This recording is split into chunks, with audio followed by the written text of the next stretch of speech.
এই ভিডিওতে আমি তোমাদের দেখাবো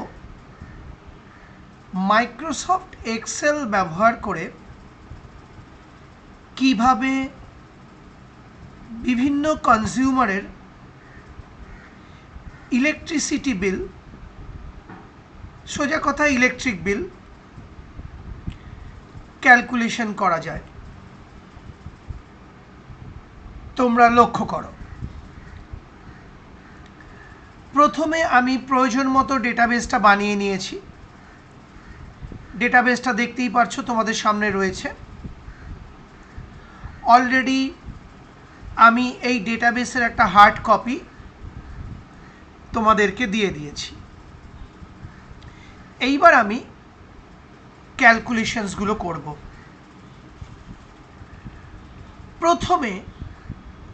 প্রথম যে কনজিউমার আছে, এই যে আমি মাউস পয়েন্টার ঘোরাচ্ছি, এই যে C001 পি দাস, এই যে কনজিউমার, তার অ্যামাউন্টটা নির্ণয় করব। তাহলে আমি আগে এই যে হেডিং দেওয়া আছে অ্যামাউন্ট, তার নিচের সেলে ক্লিক করে সেল পয়েন্টার বসিয়ে দিলাম। এবার দেখো, তোমাদেরকে যে ফর্মুলা পাঠিয়েছি বা সূত্র পাঠিয়েছি, তাতে অ্যামাউন্টের সূত্র দেওয়া রয়েছে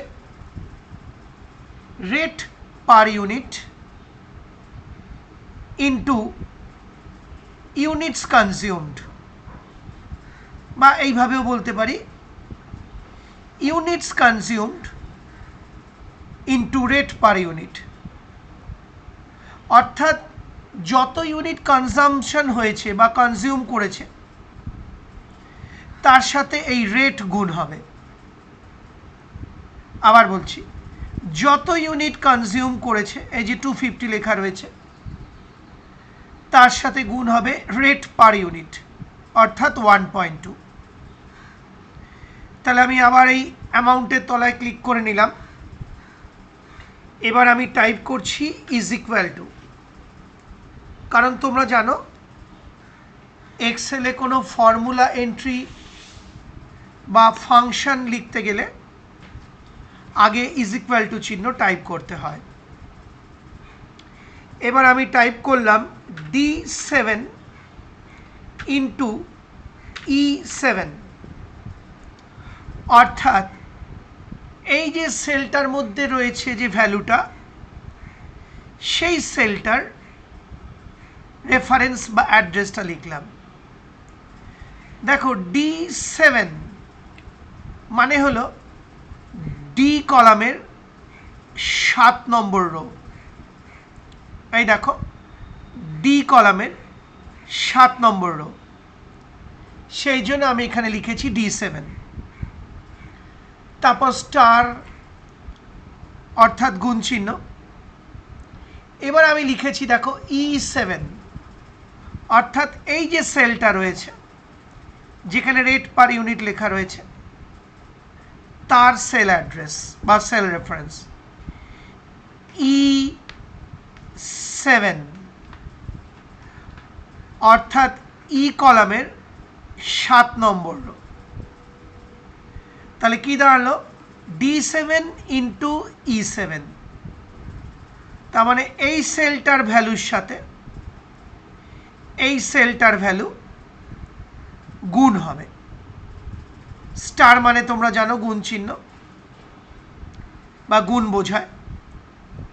এবার আমি এখানে ক্লিক করে নিলাম একটা, আর এন্টার কি প্রেস করব। লক্ষ্য করো, এই আমি এন্টার কি প্রেস করলাম। সঙ্গে সঙ্গে প্রথম যে কনজিউমার রয়েছে তার অ্যামাউন্টটা নির্ণয় হয়ে গেল।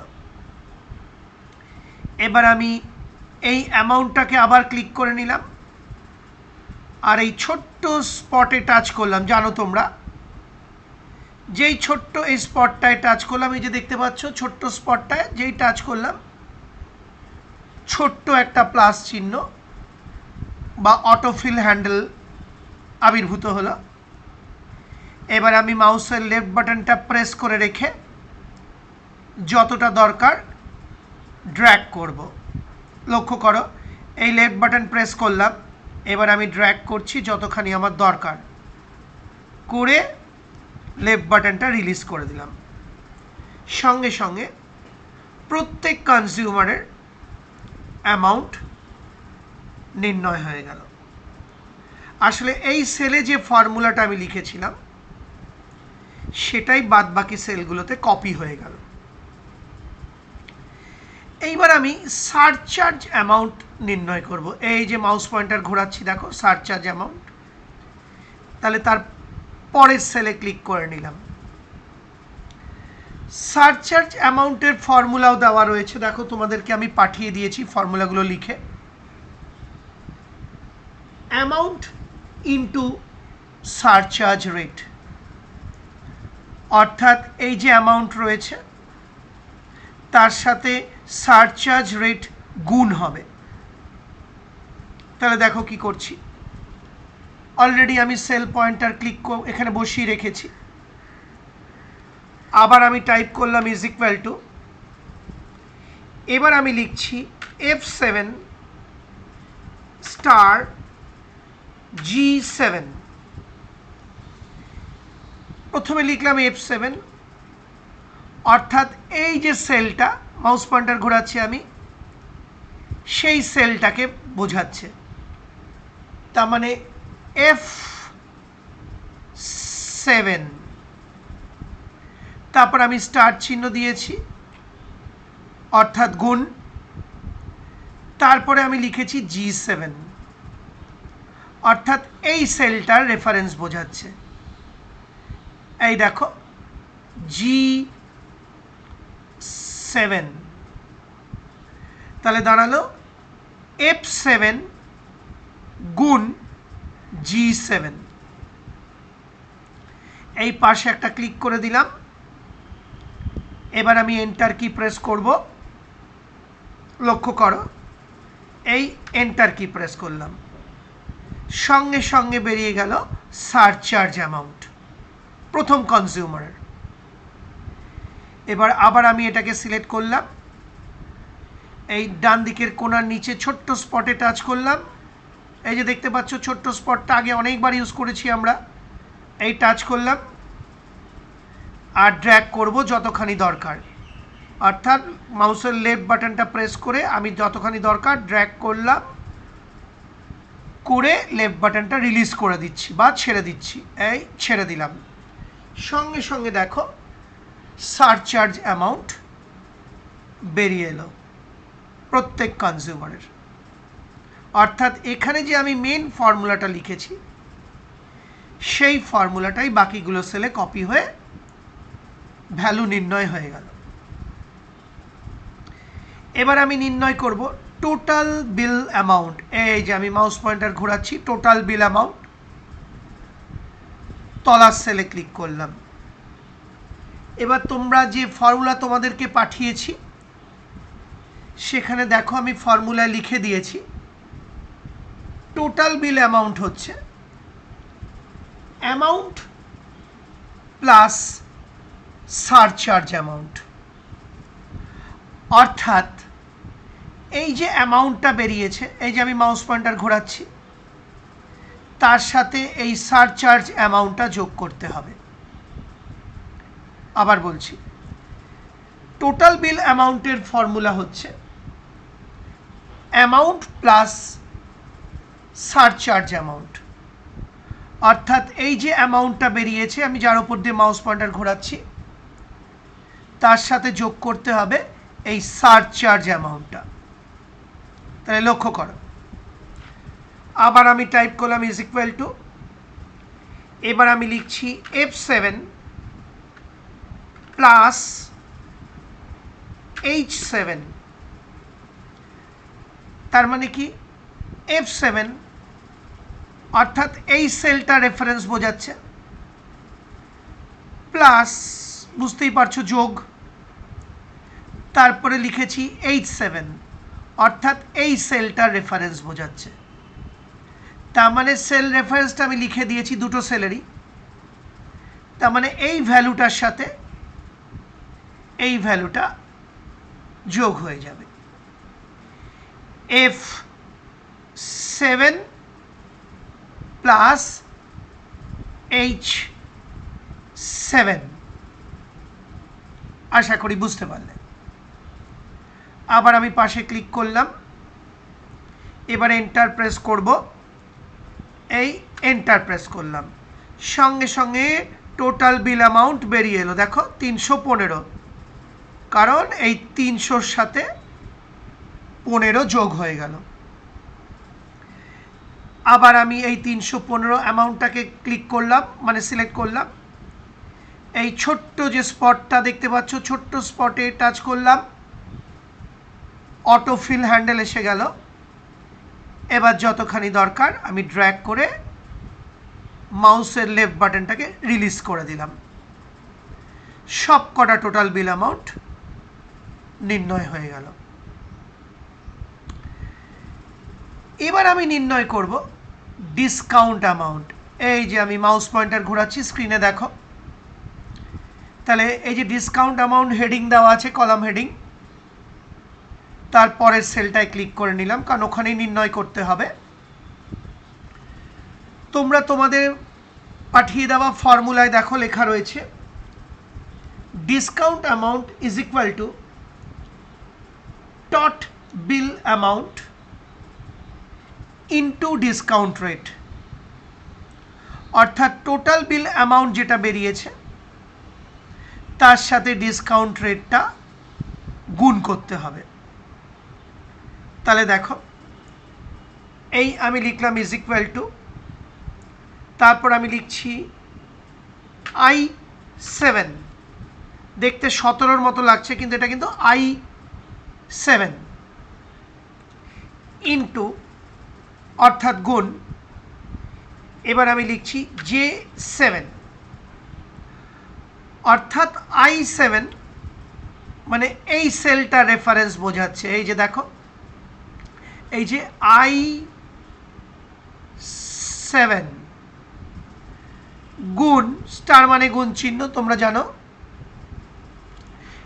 J7 অর্থাৎ J7 এই সেলটা রেফারেন্স বোঝাচ্ছে। তার মানে I7 ইন্টু বা গুণ J7, ধীরে ধীরে দুবার দেখিয়ে দিলাম, আশা করি বুঝতে পারলে। এবার আমি এখানে ক্লিক করলাম, এন্টার প্রেস করব, এই এন্টার কি প্রেস করলাম, সঙ্গে সঙ্গে দেখো ডিসকাউন্ট অ্যামাউন্ট বেরিয়ে এলো বা নির্ণয় হয়ে গেল। আবার আমি এই ডিসকাউন্ট অ্যামাউন্টটায় ক্লিক করলাম, এই ছোট্ট স্পটে টাচ করব, এবার আমি এই যে ছোট্ট স্পট টাচ করলাম, অটো ফিল হ্যান্ডেল চলে এলো। এবার আমি মাউসের লেফট বাটনটা প্রেস করছি, এই প্রেস করলাম, এবার ড্র্যাগ করছি যতখানি আমার দরকার, এই অবধি আমার দরকার, ড্র্যাগ করে এবার আমি লেফট বাটনটাকে রিলিজ করে দিচ্ছি বা ছেড়ে দিচ্ছি। প্রত্যেক কনজিউমারের ডিসকাউন্ট অ্যামাউন্ট নির্ণয় হয়ে গেল। এবার আমি শেষ কলামটার হিসেব করব, এই যে মাউস পয়েন্টার ঘোরাচ্ছি, টোটাল বিল অ্যামাউন্ট, এই যে এই ক্লিক করলাম কলাম হেডিংটার পরের সেলে, কারণ সবসময় আমাকে প্রথম যে রেকর্ডটা তার হিসেবটা করে নিতে হচ্ছে, বাকিগুলো কপি করে দিলেই হয়ে যাচ্ছে। তোমরা আবার ফর্মুলায় দেখো লেখা রয়েছে, আচ্ছা এখানে একটু কারেকশান করব, এটা অ্যাকচুয়ালি নেট বিল অ্যামাউন্ট হবে, আমার টাইপিংয়ে মিস্টেক হয়েছে। তাহলে দেখো কি করে কারেকশান করব, এইখানটায় আমি একটা ডাবল ক্লিক করে নিচ্ছি, এই যে বেরিয়েছে টোটাল বিল অ্যামাউন্ট। আবার দেখো এই সেলটার ভেতরে যে ডেটাটা আছে বা লেখাটা আছে সেটাকে আমায় কারেকশান করতে হবে। তাহলে আমি সেলটার ওপর ডাবল ক্লিক করব, দুবার ক্লিক করব, এই ডাবল ক্লিক করলাম, সঙ্গে সঙ্গে দেখো কার্সার এসে গেছে, দপদপ করছে। আমি এবার এখানে কার্সারটা নিয়ে গিয়ে টোটালটা মুছে দিয়ে লিখে দিলাম নেট বিল অ্যামাউন্ট। কারেকশন হয়ে গেল। তার মানে যখনই কোনো সেলের মধ্যে কোনো লেখা বা ডেটা তোমরা কারেকশন করতে চাইবে, সেলটার ওপর ডাবল ক্লিক করে নেবে, তাহলে কার্সার সেখানেই পেয়ে যাবে। তারপর তোমরা প্রয়োজন মতো কারেকশন করে নেবে। এইবার আমি নির্ণয় করব নেট বিল অ্যামাউন্ট, এই ফিগারটা। তাহলে এই যে নেট বিল অ্যামাউন্ট হেডিং লেখা রয়েছে, তারপরের সেলে আমি ক্লিক করে নিয়েছি। দেখো তোমাদের দেওয়াই রয়েছে ফর্মুলায়, net bill amount is equal to total bill amount minus discount amount. অর্থাৎ এই যে টোটাল বিল অ্যামাউন্টটা আছে দেখতে পাচ্ছ, এই যে এইটা, এই অ্যামাউন্ট থেকে এই ডিসকাউন্ট বা ছাড় মাইনাস করতে হবে। আবার বলছি, এই যে এখানে টোটাল বিল অ্যামাউন্ট নির্ণয় হয়েছে, সেই ভ্যালুটা থেকে এই যে ডিসকাউন্ট অ্যামাউন্ট নির্ণয় হয়েছে, এই যে দেখতে পাচ্ছ, সেই ভ্যালুটা মাইনাস করতে হবে। তাহলে আমরা পেয়ে যাব নেট বিল অ্যামাউন্ট। তাহলে আমি এই নেট বিল অ্যামাউন্টের তলায় ক্লিক করে নিলাম। এবার আমি টাইপ করছি ইজ ইকুয়াল টু I7, অর্থাৎ টোটাল বিল অ্যামাউন্টের যে সেলে আছে সেই সেলের রেফারেন্সটা I7 মাইনাস, এক্ষেত্রে ড্যাশ চিহ্নটাই মাইনাসের কাজ করবে, কারণ সামনে ইজ ইকুয়াল টু দেওয়া রয়েছে, ড্যাশটাই মাইনাসের কাজ করবে। এবার আমি লিখছি K7, অর্থাৎ I7, এটা কিন্তু 17-র মতো দেখতে লাগছে, কিন্তু এটা I7। তার মানে I7 মাইনাস K7, এই যে K7 লিখেছি, এই যে K কলামের 7 নম্বর রো। তার মানে I7 মাইনাস K7। আশা করি বুঝতে পারলে। তার মানে এই ফিগারটার থেকে এই ফিগারটা মাইনাস হয়ে যাবে। এবার আমি আবার এন্টার কি প্রেস করব, লক্ষ্য করো, এই এন্টার কি প্রেস করলাম, নেট বিল অ্যামাউন্ট বেরিয়ে এলো। এবার সিলেক্ট করলাম, করে এই ছোট্ট স্পটে টাচ করব, এই যে ছোট্ট স্পটটা টাচ করলাম, অটোফিল হ্যান্ডেল এসে গেল।